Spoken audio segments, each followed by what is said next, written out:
we said that all prophets, all messengers, they came with the same message, with the same belief, believing in one God.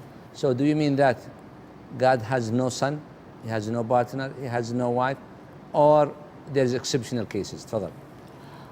Mga kapatid sa Islam, ang Allah subhanahu wa ta'ala ay siya ay hindi katulad ng kahit sinuman.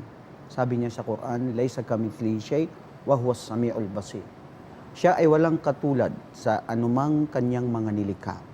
So hindi pwede paniwalaan o sabihin ng Allah subhanahu wa ta'ala ay mayroon siyang anak, mayroon siyang magulang, o mayroon siyang pinanggalingan, o anumang mga bagay dahil siya al-awwalu wa laysa qablahu shay wa huwa al-akhiru wa laysa ba'dahu shay.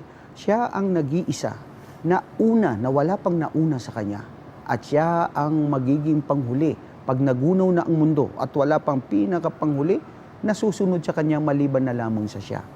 So ang Allah subhanahu wa ta'ala mag-isa, at hindi siya katulad ng paniniwala ng mga iba na nagkatawang tao, nagkaroon ng tatlong persona, dahil wa ilahukum ilahu wahid, la ilaha illahu. Dahil ang Diyos nyo ay isa, siya ang Allah subhanahu wa ta'ala, at siya ang sinamba ng lahat ng mga propeta.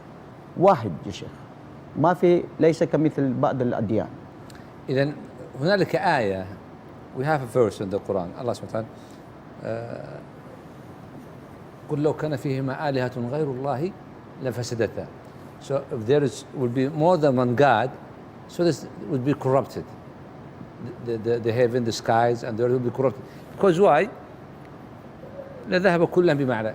Every God will go with his property.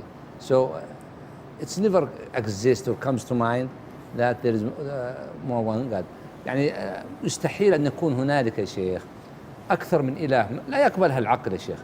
تعدد الآلهة كما قال الله سبحانه وتعالى ذهب كل إله بمعنى، يعني كل إله سيتنازعون سيختلفون، فتعالى الله عما يكون علوا كبيرا. تفضل يا شيخ. Batay sa ating paksa na mahal ba natin ng Diyos, ang sagot dito, mahal natin ng Diyos sa pamamagitan ng pag-alam at pagtuklas sa mga katangian ng Diyos.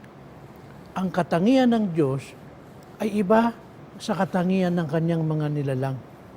Kaya hindi natin maaring pag-isain yun. Ang Diyos ay Diyos at ang tao ay tao. Ang katangian ng Diyos ay hindi katangian ng kanyang mga nilalang, mga tao. Kaya hindi pwede natin sabihin na ang Diyos ay kailangan niyang anak. Dahil siya ay Diyos. Hindi kagaya natin. Tayo ang nangangailangan ng anak, hindi yung Diyos ang kailangan ng anak. At kailangan ng Diyos na kapareho niya. Kaya hindi po tanggap sa ating isipan ninyo. Dahil hindi po tatanggapin ha. Qul huwallahu ahad. Sabihin mo ya Muhammad na iisa lang ang Allah. Sa huling aya, lam yalid wa lam yulad, hindi nanganak at hindi ipinanganak. Sa makatuwid, ang paniniwalang mayroon siyang anak, ay ito ay kaya niyang tanggalin sa isip mo ang tunay na pagmamahal sa Kanya. Yang i-attribute mo sa tawang ayaw niya. Ayaw ng Diyos na magkaroon ng anak. Pagkatapos sasabihin mo, mamahalin ka ba niya? Pagmamahal ba sa Diyos yun? Hindi siguro.